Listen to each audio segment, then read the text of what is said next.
This is Jeff DeFaro, and this is part 2 about Uncle Benny, Grand Uncle Benny, U.S. Army Ranger D-Day.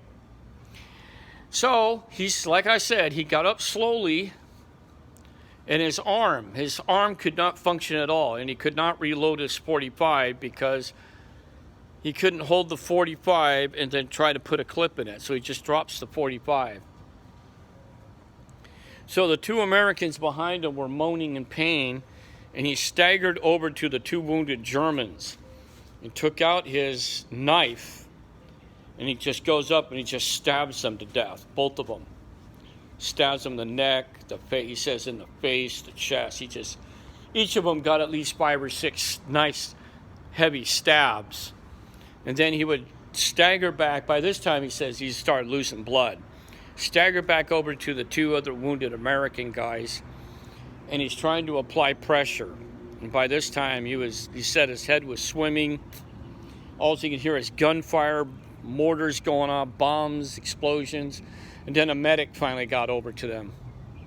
And the medic ripped his jacket off and then tied up his arm as best they can. And then they started cutting his shirt up to use it as tourniquets for his arm. And he worked on the two other Americans. And they gave him some morphine, and he just sat there completely morphined out while other American Rangers are running by and continuing the mission. And he says roughly a couple hours later, because of the fierce firefights that was going on, eventually he worked his way back down to the beach with some of the other wounded Rangers, and they put on those little Higgin boats or whatever they call them. It goes to the hospital ships. And they couldn't immediately get to him, or surgeon, whatever, to pull the bullets out of his arm. So all they did is just replace the bandages, took the old bandages off and put fresh bandages on. And they put the tourniquets on. He says he could still wiggle his fingers at that time. So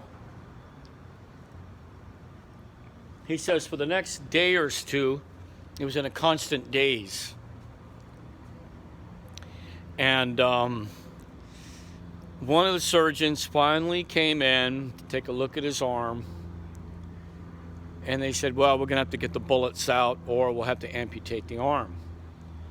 So lucky for my grand uncle Benny, that the bullets that hit only went through the muscle and broke the arm bone itself. It did not go through and mangle the arm.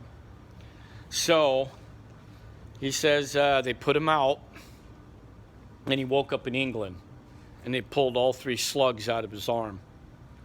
And they reset the arm and stitched him up. But his career in the United States Army was over.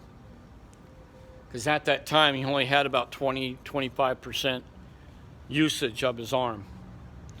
So he went back to the United States, and for the next year and a half doing rehabilitation on getting some function back in his arm.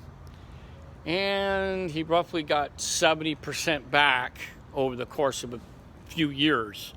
So my grand uncle Benny was awarded 3 Purple Hearts, a Bronze Star, for meritorious service, I guess. Of course, the CIB, he has his jump wings with 1 gold jump star he did for, I guess, Italy. And good conduct medal and, campaign medals. So eventually he joined, he got some disability, not too much, from the VA, because at that time wasn't much money. He decided he's going to go work. Man, he got a job at Boeing, believe it or not, as a painter.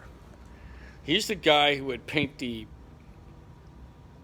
aircraft fuselages for the airplanes they were working on. He worked on some of the earliest, he says, some of the earliest jet planes, passenger liners. And he was making good money. So he eventually retired out of Boeing back in 1979. And then by that time, he saved up all his money. He saved a lot of money. He was married. He had 2 other kids. And he bought a house back in 1950. It's already paid off. And he decided to live off his money. And my Uncle Benny, Grand Uncle Benny, he told me these war stories about when he was in World War II. I don't have any pictures of him right now, so next time when I do another video, I'm going to be doing a video about Michael, about my granduncle Michael, who was too young to go to World War II, but he became an Army Ranger and went to Korea in the Korean War, but not as a Ranger, but he was training as a Ranger. And they decided, after he did his jump school, and they put him, and he ends up going to the Korean War. And I'll make a video about that, and I'll be digging up photographs to find him, which should be pretty fucking hooah. So this is Jeff DeFaro signing off about my grand Uncle Benny. And that guy, let me tell you, kicks ass, baby. Hooah.